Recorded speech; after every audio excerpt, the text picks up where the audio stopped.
प्यारे बाबा अर्थात परम पिता परमात्मा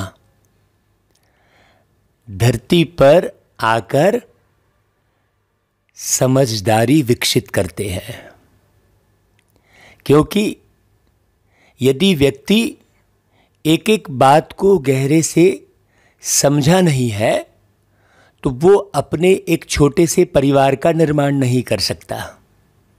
पूरे नई दुनिया का निर्माण करना तो बहुत दूर की बात है। तो बाबा हमेशा कहते हैं, बच्चे मैं नई दुनिया की स्थापना करने आया हूँ, मैं राजधानी स्थापन करने आया हूँ, मैं कलयुग को बदलकर सतयुग बनाने आया हूँ। तो कितने समझदार व्यक्ति चाहिए। बहुत गहरी बात समझने की है।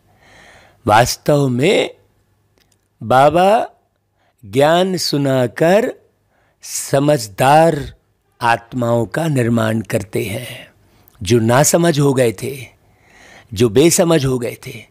और कौन कौन सी समझदारी चाहिए ये मुरलियों से हमें मालूम पड़ता है। हाँ, ऐसा थोड़ी कि हमने 7 दिन का कोर्स किया तो हम सब समझ गए, या हमने 1 वर्ष मुरली सुन ली या 5 वर्ष मुरली सुन ली तो हम समझ गए। बाबा ज्ञान के सागर हैं। तो बाबा के ज्ञान को समझने के लिए बहुत वक्त चाहिए, बहुत अच्छी अवस्था चाहिए, है ना, बुद्धि बहुत दिव्य चाहिए। ये सब बातें बहुत गहरी समझने की है। तैयारी किस प्रकार की चाहिए। सतयुग को तैयार करने के लिए पूरी तरह सत्य अवस्था चाहिए, समर्पण चाहिए, मैं मेरापन पूरी तरह से समाप्त चाहिए। हाँ, तब सतयुग की स्थापना हम करने के लायक बन सकते हैं।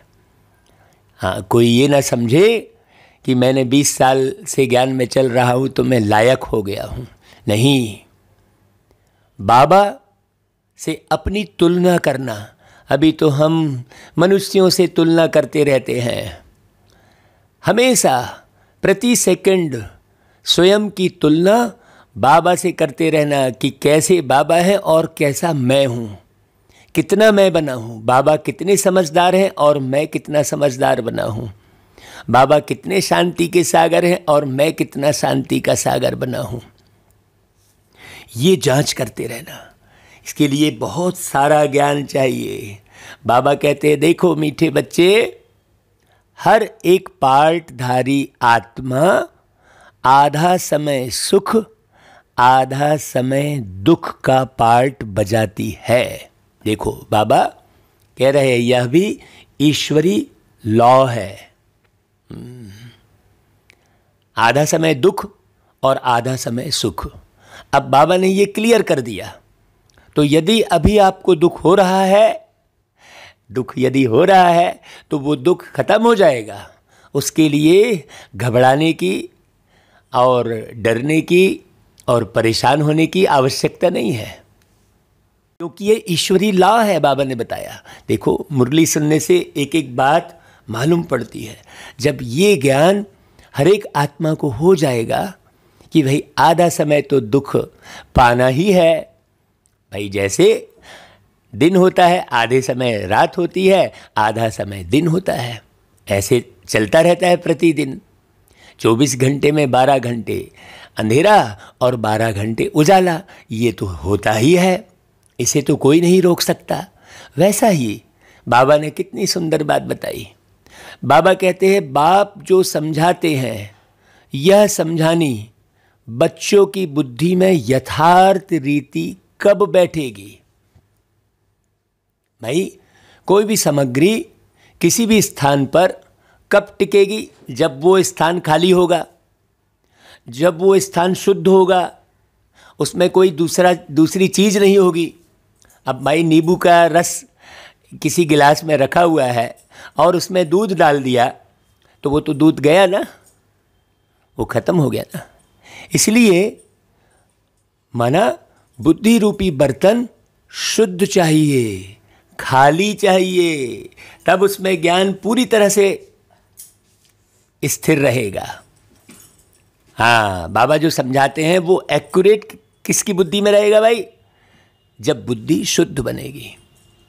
तो बाबा कहते हैं जितना जितना जो पुरुषार्थ कर खाद निकालते जाएंगे, उतना बाप की समझानी बुद्धि में बैठती जाएगी।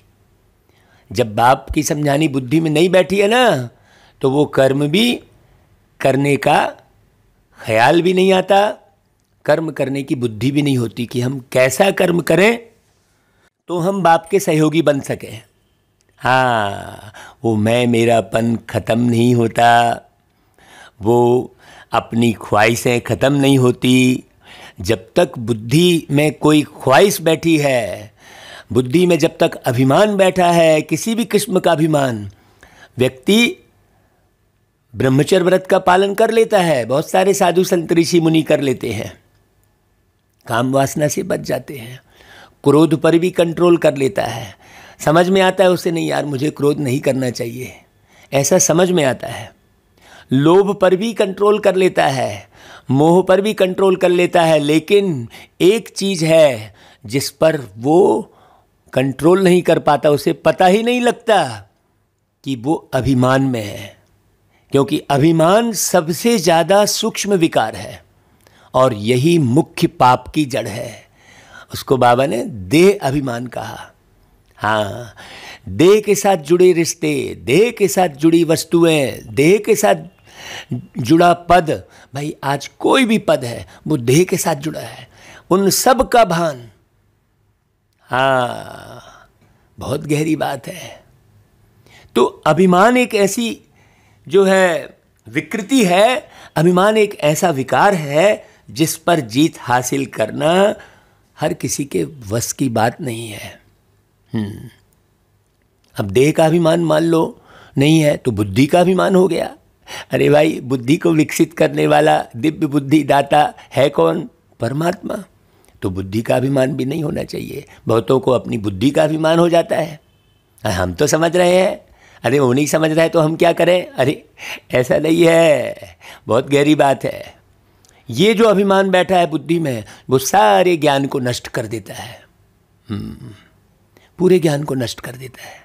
वो बच्चा, वो आत्मा एक शब्द भी ज्ञान का सही ढंग से स्पष्ट करके नहीं सुना सकती।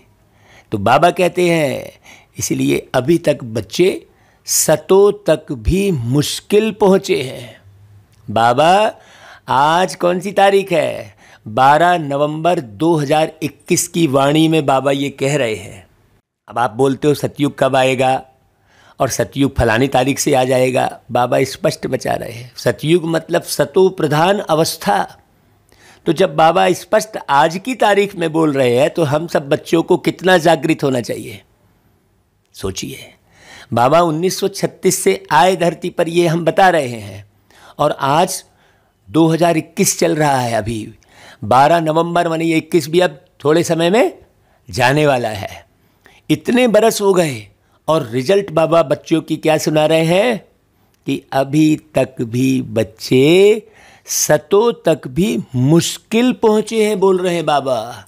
इसका मतलब रजो प्रधान अवस्था है, सतों तक भी मुश्किल पहुंचे, माने टच किए होंगे थोड़ा बहुत।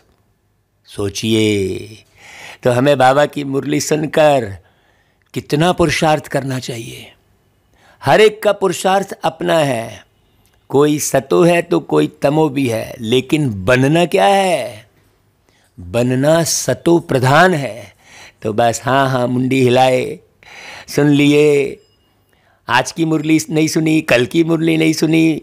अरे भाई जी, आपने कल की मुरली नहीं भेजी, आज कल परसों इस चक्कर में पड़े हुए हैं। सतो प्रधान कैसे बनना है, ये प्रत्येक मुरली में शिक्षा है। अरे भाई, आपके पास किसी तारीख की मुरली नहीं पहुंची तो पिछली मुरलियां हैं आपके पास, आप पढ़िए। जो आपने आज से 1 साल पहले की मुरली में पढ़ा था, क्या उस मुरली का पूरा फॉलो कर लिया? सोचिए, क्या कर लिया? तो फिर पढ़ लिया कैसे कहलाएगा?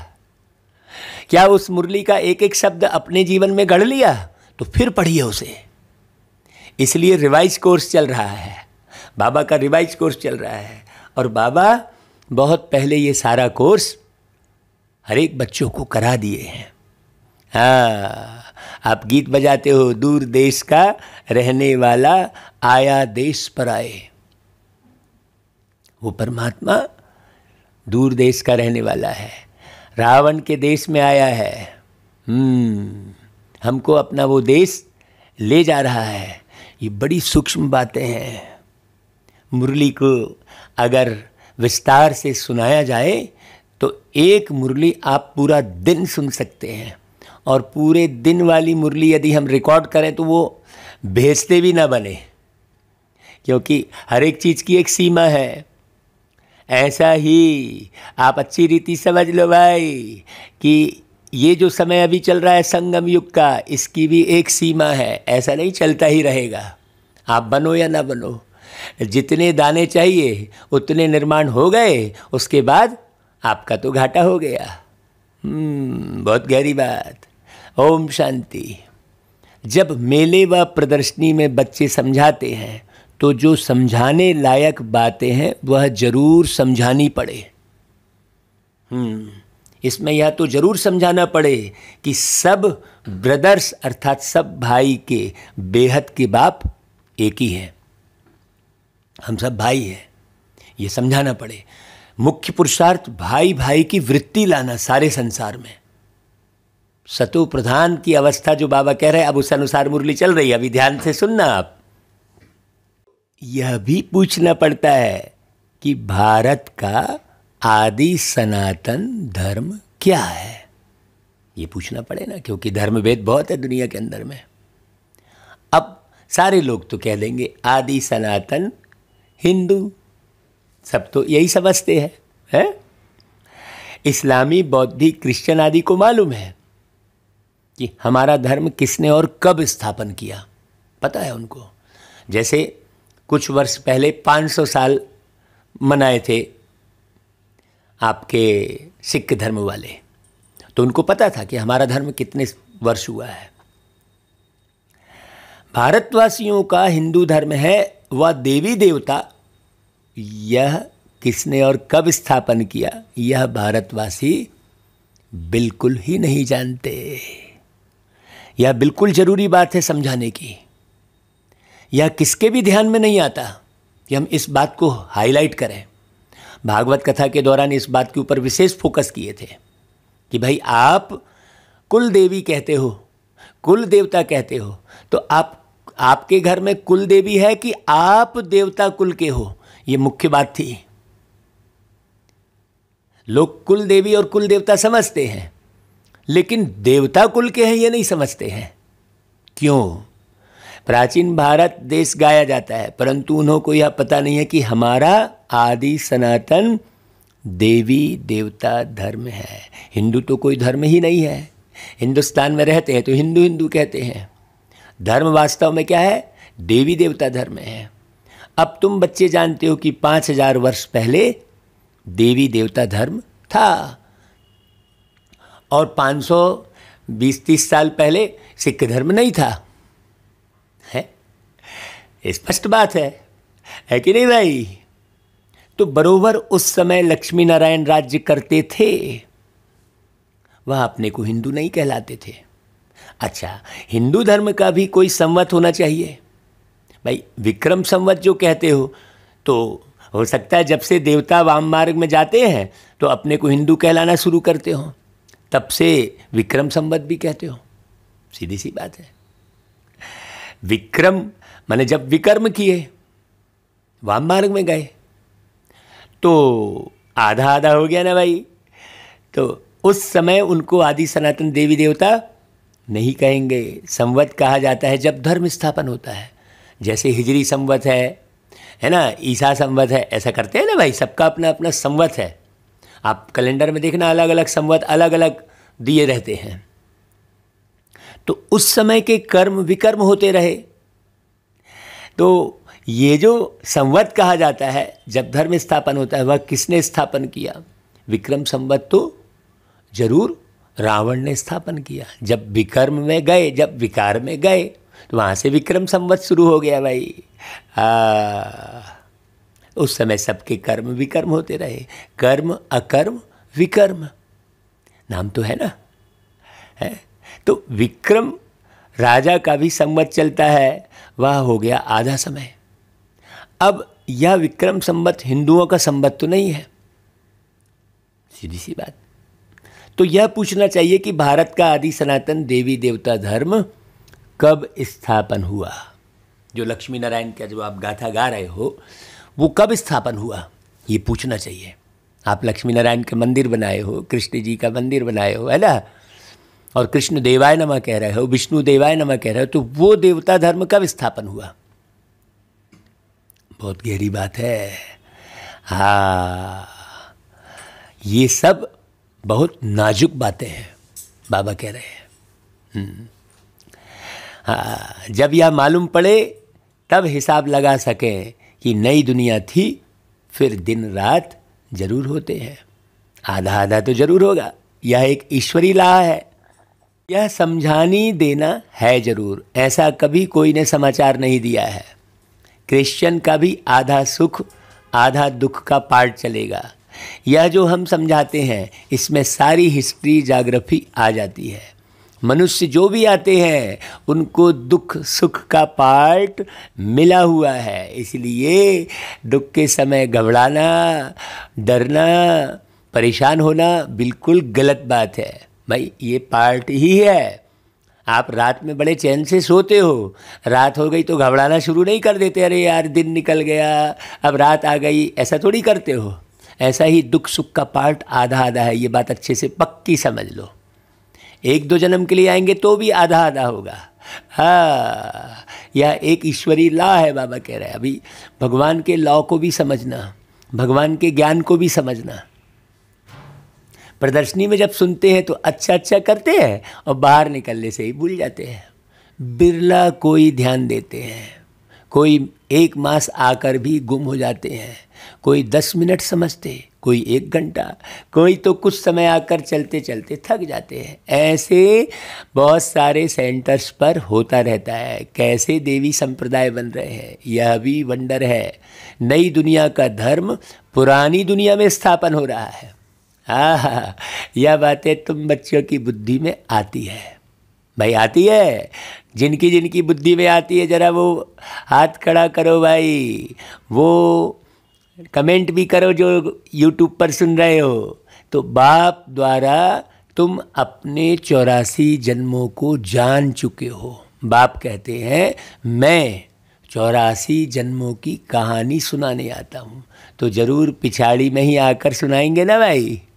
जब पूरे 84 बीत जाने वाले होंगे तो द्वापर के बीच में तो सुना ना सके, जबकि पिछाड़ी जन्म वाले जो है अभी जो है पिछाड़ी वाले जन्म अभी लिए नहीं हैं, तो कब सुनाएंगे भाई।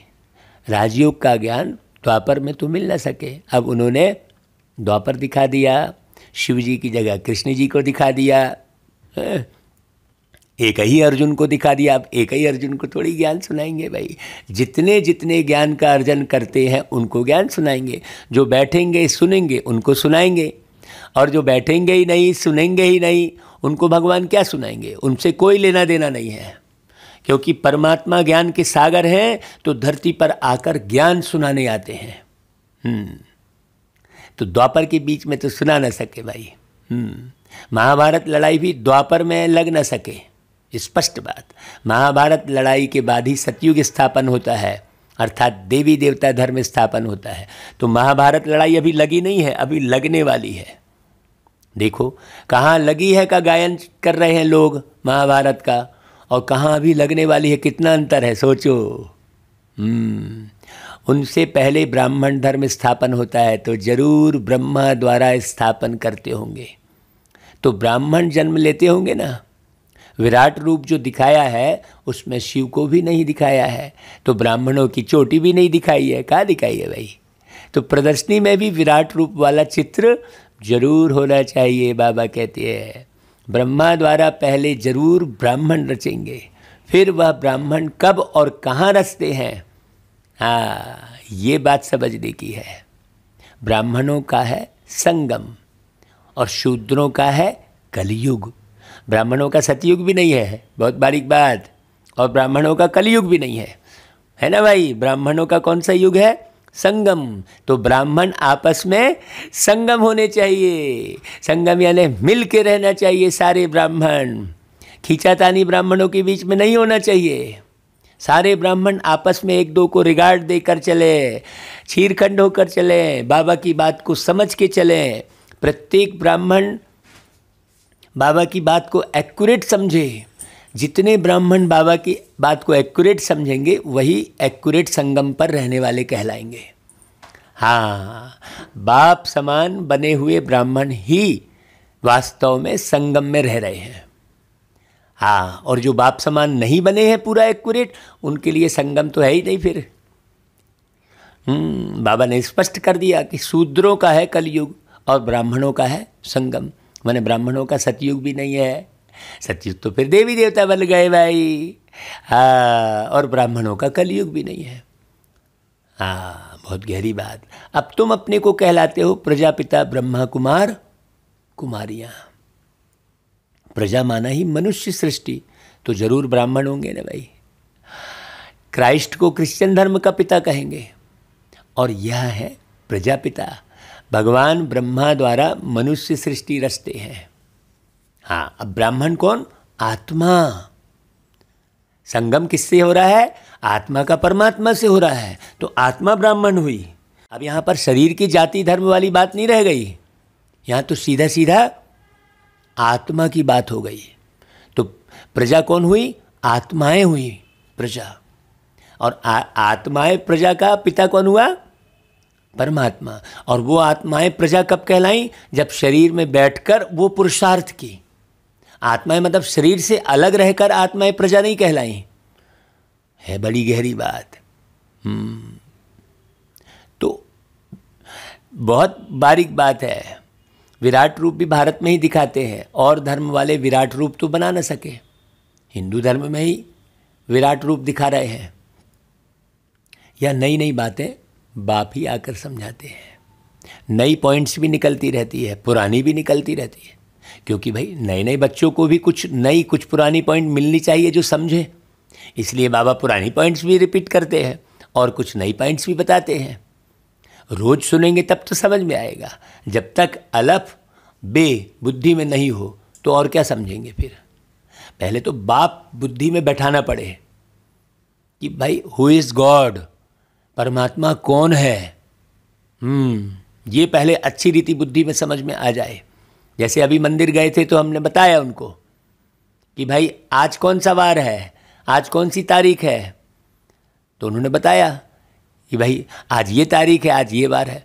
मैं बोला फिर भाई जैसे मान लो आज बुधवार है मान लो, तो हमने कहा फिर गुरुवार तो आएगा ही ना आएगा कि नहीं आएगा, वो तारीख भी आएगी। बोले हाँ, तो ये तुम जान रहे हो, तो सतयुग भी आएगा। तो जिस प्रकार मंगलवार आया तो तुम बजरंगबली की पूजा की तैयारी करते हो, ये भाई मंगलवार आने वाला है तो मुझे बजरंगबली जी का नारियल फोड़ना है, ये करना है, तैयारी करते हो ना भाई कि भाई मंगलवार आने वाला है। तो उसी प्रकार सतयुग आने वाला है तो उसकी भी तैयारी करनी पड़ेगा। तो वो कब करेंगे, है कि नहीं।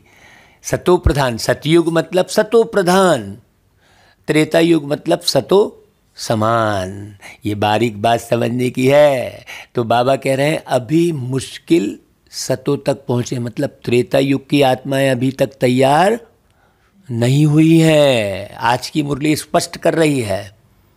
अब आप कहने लगे सतयुग आने वाला है और फलानी तारीख को सतयुग आएगा, जबकि आज की मुरली कह रही है कि सतो तक भी मुश्किल पहुँचे हैं। माने कोई ही बस त्रेता तक पहुँचा है, मतलब अभी सतयुग का निर्माण बचा हुआ है भाइयों, मार्जिन है। हाँ, ख़त्म हो रहा है मत समझो। हाँ, तैयारी हुई चली है तो कहाँ से ख़त्म होगा, है सोचने की बात है। अब किसी व्यक्ति ने कोई आयोजन किया, लोग ही नहीं आए तो ख़त्म कहाँ से होगा वो आयोजन। न शुरू हुआ न ख़त्म हुआ, वो आयोजन अभी शुरू ही नहीं हुआ है तो ख़त्म कहाँ से होगा, क्योंकि लोग ही नहीं आए उस आयोजन में।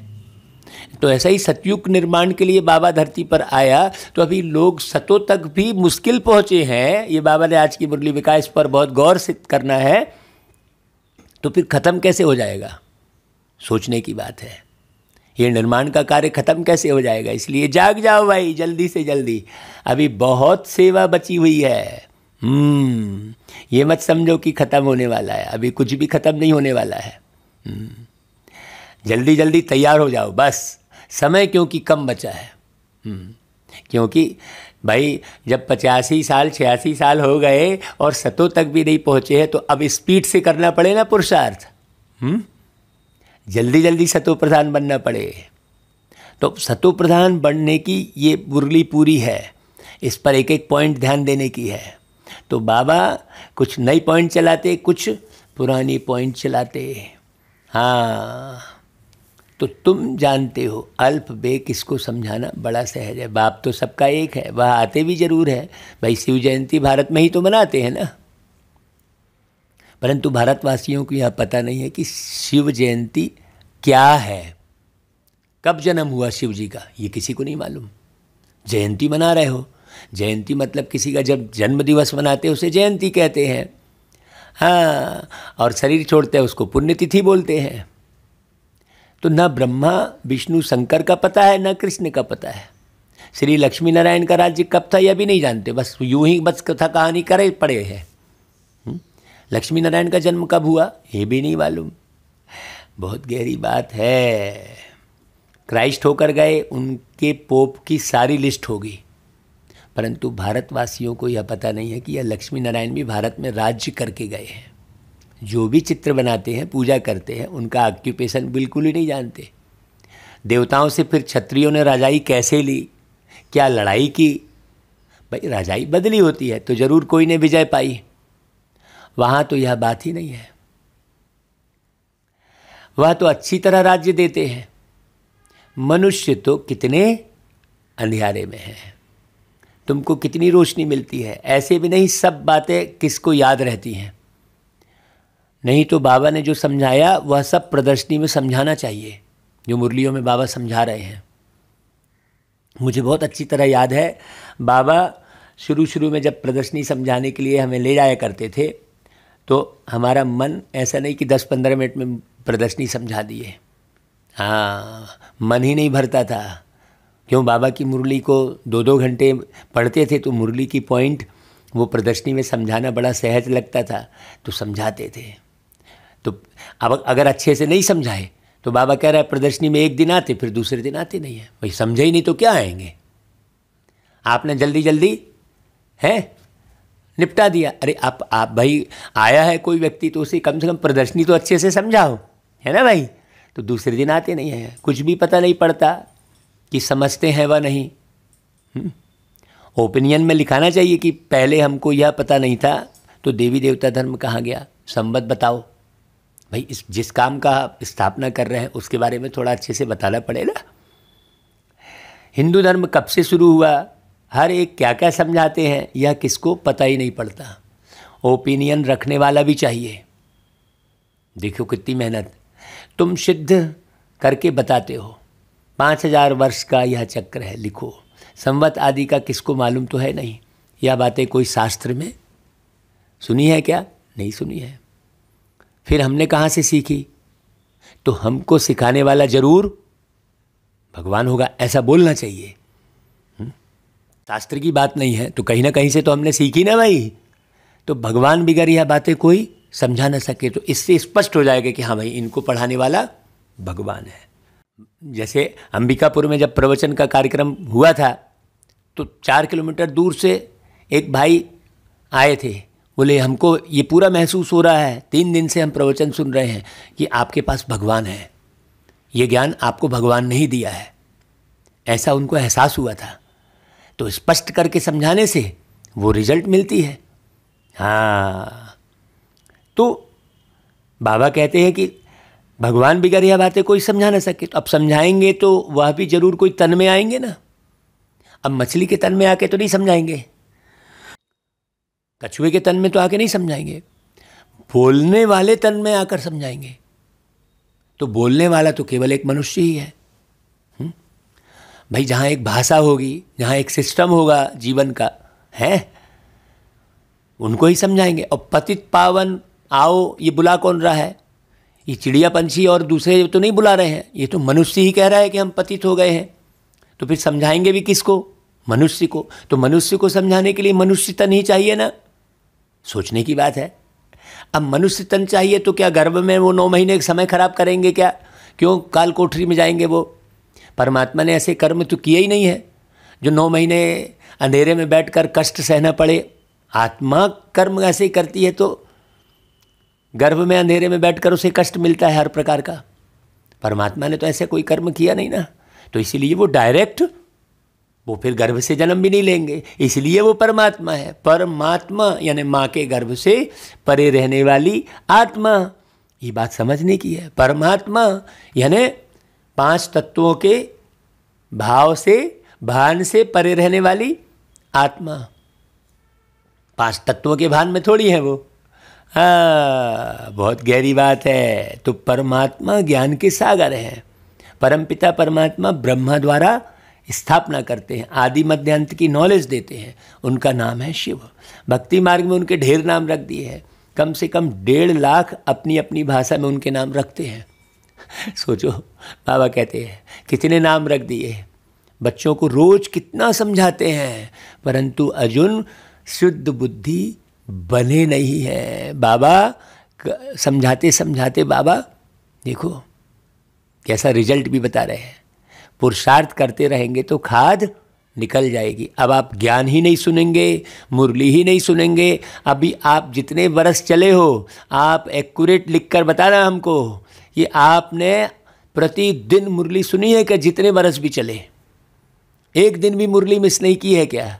और खूब समझ समझ के पढ़ी है क्या? बस पढ़ लिए जल्दी जल्दी, अरे मेरे को यहाँ काम में जाना है, कई ऐसे बस ऊपर का मीठे बच्चे पढ़ लिए, प्रश्न उत्तर पढ़ लिए, वरदान पढ़ लिए, सार पढ़ लिए। कई बच्चे ऐसा पुरुषार्थ करते हैं। मुरली पूरी पढ़नी पड़े, एक एक शब्द को रुक रुक के पढ़ना पड़े, ध्यान कर कर के पढ़ना पड़े। तो अब तक जो बच्चे सतो तक भी मुश्किल पहुँचे हैं, उसमें भी कोई तमो, सतो प्रधान सतो रजो तमो, इसमें भी नंबरवार है। जो सतो तक भी पहुँचे वो भी तमो में चले गए हैं। बताओ, रिजल्ट बाबा बता रहे हैं। आज की मुरली पढ़ के तो मुझे जो है ईश्वरी चिंता हो रही है।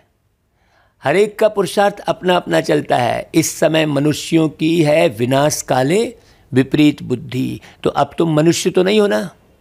जो भी बच्चे बाबा की मुरली सुन रहे हैं वो मनुष्य नहीं है। मनुष्य मतलब जिनका मन विषय विकार में चल रहा है, वो ब्राह्मण बन गए। हाँ, मनुष्य से ब्राह्मण, फिर ब्राह्मण से फरिश्ता। ये सब किसको बनना पड़े? आत्मा को। तो मनुष्य से ब्राह्मण बने, ब्राह्मण से फिर फरिश्ता बने, फरिश्ता से फिर देवता बनेगा। ये पढ़ाई बड़ी गहरी है। फरिश्ता बनने की पढ़ाई है ये, फिर फरिश्ता से देवता बनने की पढ़ाई है। तो पहले मनुष्य से ब्राह्मण बनना पड़े, फिर ब्राह्मण से फरिश्ता, फिर फरिश्ता से देवता। ये सिस्टम है। हाँ, तो बाबा कहते हैं सिर्फ पांडवों की थी प्रीत बुद्धि। अब दिखाते हैं ना भाई, कृष्ण जी के साथ कौन थे? पांडव। कौरव तो नहीं थे ना भाई। उन्हों की विजय हुई, थोड़े से थे फिर भी। असुर और देवता हैं तो दोनों मनुष्य। ऐसे नहीं कि असुरों की कोई भयानक शक्ल होती है। वह तो लड़ाई में गोले गैस आदि से बचने लिए ड्रेस पहनते हैं। वह है आसुरी संप्रदाय। अब उन्होंने असुरों की सींग और बड़े बड़े दांत ये सब दिखा दिए। ऐसा तो कोई होते नहीं है। अब हर एक व्यक्ति यही समझेगा कि राक्षस इस तरीके से होते हैं, तो यहाँ तो राक्षस एक भी दिखाई नहीं देंगे शारीरिक रूप से। अगर सोचने की बात है, दिखाया है असुर लोग मांस खाते हैं, मदिरा पीते हैं, तो ये अभी कर तो रहे हैं, तो असुर तो कहलाए। सोचने की बात है। लेकिन लोगों ने वो स्वरूप देवताओं का अलग बना दिया और राक्षसों का अलग बना दिया, तो मनुष्य उसमें मूंझ गया पूरा। न देवताओं के ऐसी अलग शकल है, न राक्षसों की अलग शकल है। ये बात समझने की है। बाबा स्पष्ट कर रहे हैं। सोचो तो भाई, लड़ाई गोले से बचने के लिए ड्रेस आदि पहनते उस टाइप की।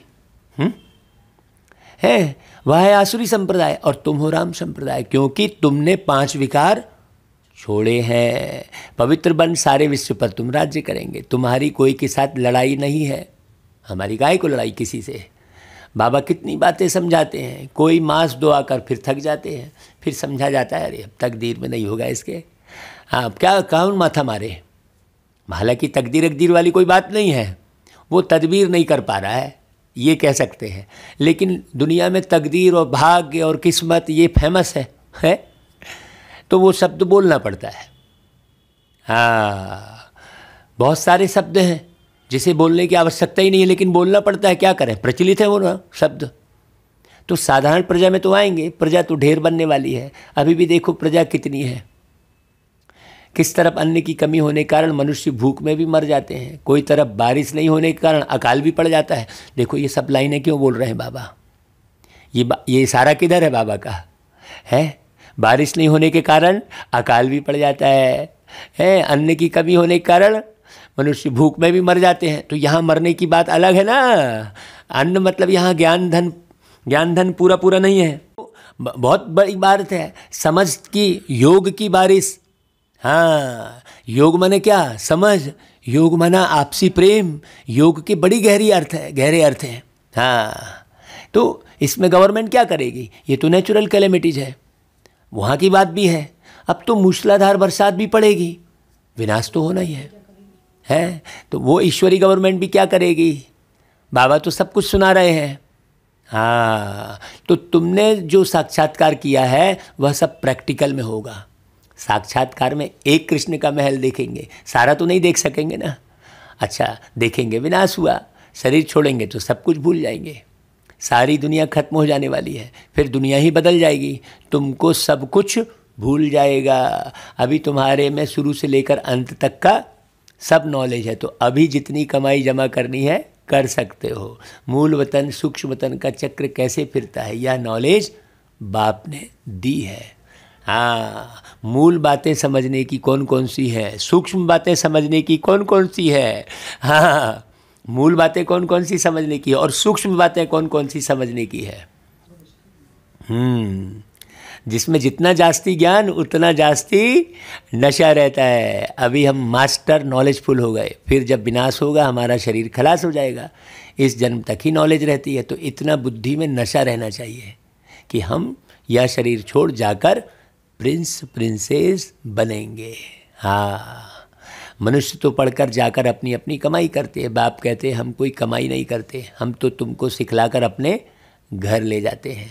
तुम कमाई करते हो तो गंवाते भी हो। तुमको सारा आदि मध्य अंत का ज्ञान है, बाबा को भी ज्ञान है जो बैठकर समझाते हैं पाठ के अनुसार।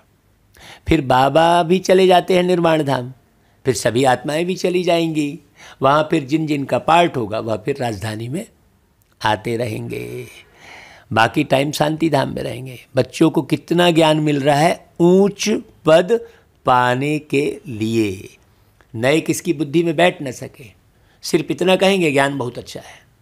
हाँ, फिर अपने धंधे दोरी में चले जाएंगे। बाहर जाने से माया भुला देती है, ताला लगा देती है। कई बच्चों का भी ऐसा हाल होता है, पूरी धारणा होती नहीं। पहले अंदर कोई आए तो बोलो यह सब है ब्रह्मा कुमार कुमारियाँ। शिव बाबा ब्रह्मा द्वारा विष्णुपुरी की स्थापना कर रहे हैं।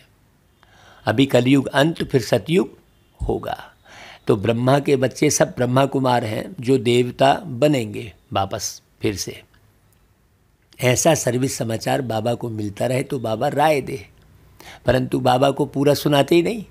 बहुतों पर ग्रहचारी लगती है। अभी अभी देखो फर्स्ट क्लास, कल देखो थर्ड क्लास बन पड़ते हैं। ग्रहचारी ना होती तो आश्चर्यवत भागंती क्यों होते। जो बच्चे प्रदर्शनी में अच्छी तरह जाकर सर्विस करते हैं वह अपना समय भी सफल करते हैं। बाप दादा को कभी नहीं छोड़ना चाहिए। बाबा बच्चों को कुछ भी बोलेंगे फिर फौरन प्यार भी करेंगे। हाँ, बाबा की है ना भाई, बाबा के दिल पर बच्चों का कुछ भी रहता नहीं है। यह सिर्फ शिक्षा देने के लिए सिखलाते हैं। यहाँ बच्चों को टोली खिलाई जाती है क्योंकि बेहद के बाप है ना भाई। लौकिक बाप बाजार से आते हैं तो बच्चे ज़रूर याद पड़ेंगे, कुछ ना कुछ टोली ले आते हैं, है ना भाई। चलो बच्चों के लिए ले जाए। बाहर सेंटर पर टोली नहीं मिलती, बाबा मधुबन में, हाँ यहाँ बाप सम्मुख बैठे हैं ना, बाबा सब कुछ बच्चों को समझाते हैं। यह द्वापर से ऋषि मुनि जो सतो प्रधान थे, जिनकी बुद्धि को ताला लगा हुआ नहीं था, वो भी कहते थे रचता और रचना को हम नहीं जानते हैं।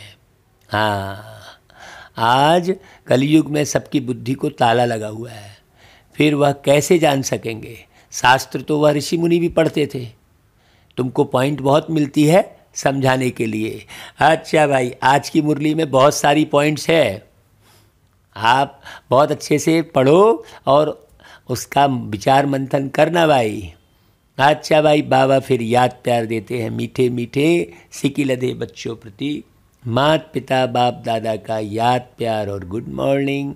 रूहानी बाप की रूहानी बच्चों को नमस्ते, और हम रूहानी बच्चों की रूहानी मात पिता बाप दादा को याद प्यार गुड मॉर्निंग और नमस्ते।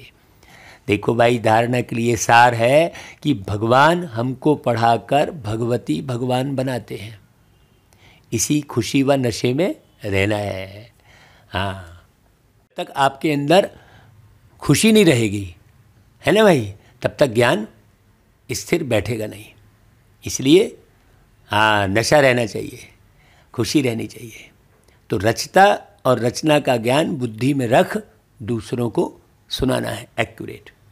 दूसरी पॉइंट, जैसे बाप किसी बच्चे की बात दिल पर नहीं रखते हैं, ऐसे किसी की भी बात दिल पर नहीं रखनी है। हाँ, बाबा ने ऐसा कह के हमें एक सार बता दिया। आप किसी की बात दिल पर रखेंगे तो फिर दिल में बाबा कहाँ से रहेगा? बात रहेगी। हाँ, बाबा थोड़ी रखते हैं। अच्छा भाई, वरदान, करावन हार की स्मृति से सेवा में सदा निर्माण का कार्य करने वाले कर्मयोगी भाव। देखो, हमेशा निर्माण होना चाहिए। हाँ, हमारे अंदर भी निर्माण होना चाहिए और हम जिससे बात करें उसके अंदर भी कुछ ना कुछ निर्माण होना चाहिए। सद्गुणों का, है ना, शक्तियों का, ज्ञान का, है, प्रेम का बीज मैंने स्थापित होना चाहिए हर एक के हृदय में। आत्मी प्रेम का बीज स्थापित होना चाहिए। धर्म भेद अगले के अंदर से खत्म हो जाए, ऐसा ज्ञान सुनाए, ऐसा प्रेम दें। सामने वाले के अंदर से धर्म भेद पूरी तरह से, जाति भेद, गरीबी अमीरी का भेद, योग्यता अयोग्यता का भेद सब खत्म हो जाए। हाँ, तो कोई भी कर्म योगी की स्टेज में परिवर्तन करो। सिर्फ कर्म करने वाले नहीं, लेकिन कर्म योगी हैं। माने हमने जो भी कर्म किया बड़े योग्यता से किया, कुशलता से किया, हाँ, उसे कर्म योगी कहेंगे। ऐसा नहीं भूल गए, बिगड़ गया है, ये काम नहीं, उसे सुधारते चलो। हाँ, अब आप चेक करो, कोई भी कर्म में आपसे भूल तो नहीं हो रही है, कोई भी कर्म आपका बिगड़ तो नहीं रहा है, कोई भी कर्म आपका विकर्म तो नहीं बन रहा है। यहाँ से ही शुरू करना पड़ेगा। कहीं हम ऐसी बात तो नहीं बोल दे रहे हैं, कहीं हम ऐसी दृष्टि तो नहीं डाल दे रहे हैं, कहीं हम ऐसा कुछ सोच तो नहीं ले रहे हैं। सोचना भी तो कर्म है ना, सोचना, देखना, ये सब कर्म ही है ना। सुनना, हम कहीं उल्टा सुल्टा सुन तो नहीं रहे हैं बैठ के फालतू का, एक एक बात समझने की है। तो कर्म अर्थात व्यवहार और योग अर्थात परमार्थ, दोनों का बैलेंस हो। शरीर निर्वाह के पीछे आत्मा का निर्वाह भूल ना जाए। नहीं तो शरीर निर्वाह में ही पड़े हैं। जो भी कर्म करो वह ईश्वरी सेवा अर्थ हो। इसके लिए सेवाओं में निमित्त मात्र का मंत्र व करणहार की स्मृति का संकल्प सदा याद रहे। भाई बाबा करा रहा है। हाँ, कल शाम को हम कह नहीं रहे थे भाई, अब बाबा करा रहा है तो मैं क्या करूं? बाबा जिसकी सेवा करा रहा है, जिससे करा रहा है, सेवा भी बाबा करा रहा है, रिजल्ट भी बाबा के हाथ में है ना। हमें ये भान रहे कि सेवा मैं कर रहा हूँ, ना हमें उस सेवा के रिजल्ट का भी भान रहे। बस सेवा करते चलो, सबका भला। हाँ, जीवन में जीने की यही है कला, ऐसा कहते हैं। तो करणहार की स्मृति का संकल्प सदा याद रहे, करावनहार भूले नहीं, तो सेवा में निर्माण ही निर्माण करते रहेंगे। हाँ, कुछ ना कुछ निर्माण फिर होता ही रहेगा। दुनिया से फिर बेमनस्ता खत्म हो जाएगी, नफरत खत्म हो जाएगी। निर्माण करना मतलब क्या? निर्माण करना माने प्रेम की स्थापना करना, नफरत को खत्म करना, श्रेष्ठाचार की स्थापना करना, भ्रष्टाचार को खत्म करना। तो जितना ज़्यादा श्रेष्ठाचार की स्थापना में लगे रहोगे उतना ही भ्रष्टाचार अपने आप खत्म हो जाएगा। जितना ज्ञान का प्रकाश फैलाते रहोगे उतना अज्ञानता का अंधेरा खत्म होते जाएगा। यही तो निर्माण है? चाहे आप किसी भी रूप में ज्ञान को फैलाओ, हाँ, अब वो ज्ञान आपके व्यवहार में भी हो। आप बोल कुछ और रहे हैं, व्यवहार है ही नहीं, दृष्टि है ही नहीं, शकल है ही नहीं, है ना भाई? चेहरे में खुशी नहीं है, चेहरे से चिंता झलक रही है? परेशानी झलक रही है, मान लो किसी का आकर्षण झलक रहा है? तो वो नहीं, ज्ञान हमारे चेहरे में भी उतरा हुआ हो। निर्माण ही निर्माण करते रहेंगे। तो निर्माण ही निर्माण की बड़ी गहराई है कि भाई क्या निर्माण करेंगे, हैं? अच्छा भाई, स्लोगन, सेवा व संबंध संपर्क में विघ्न पड़ने का कारण है पुराने संस्कार। उन संस्कारों से वैराग्य हो। देखो, रोज की मुरली में बाबा ऐसी ऐसी पॉइंट्स देते हैं पुरुषार्थ के लिए। तो अब अपने संस्कारों की भी जांच करना। भाई, कोई कार्य आप मन के वशीभूत होकर करते हो, कोई कार्य आप बुद्धि सही निर्णय नहीं लेने के कारण आप गड़बड़ कर देते हो, और कोई कार्य संस्कारों के वशीभूत होकर करते हो। ये तीन तो मुख्य है ही। इसलिए बाबा ने कहा पहला पाठ सो आखिरी पाठ, इसका ही निर्माण करना, अपने मन का, अपनी बुद्धि का, अपने संस्कारों का। अच्छा भाई, ओम शांति।